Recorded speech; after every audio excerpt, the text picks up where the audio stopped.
Out of the crisis in the Middle East, U.S. troops left Virginia yesterday on a mission to build a pier to get urgently needed food and aid to Palestinians inside Gaza. Meanwhile, Israel has confirmed the death of an American who was killed while serving in the Israeli military. Chris Lucey reports. Itai Hen's bereaved parents, shattered by the news of the Israeli hostage's death, but unwavering in their fight to free the abducted, both dead and alive, still held by Hamas, including several Americans.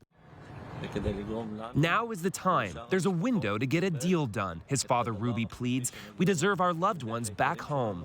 But not without destroying Hamas terrorists, hiding behind 1.5 million Palestinians concentrated in the southern city of Rafah, says Prime Minister Benjamin Netanyahu. If not, Hamas will regroup, rearm, and reconquer Gaza. The U.S. and other countries are racing to open up vital new aid routes by land, air, and sea.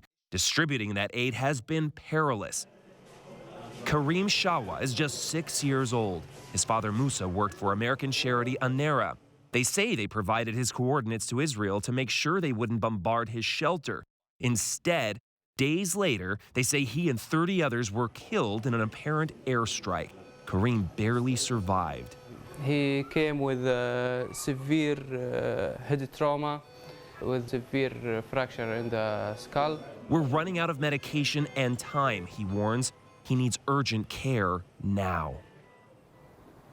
The Israeli military says it will look into just how this aid worker was killed, but it's dangers like these that have really been slowing down the delivery of food.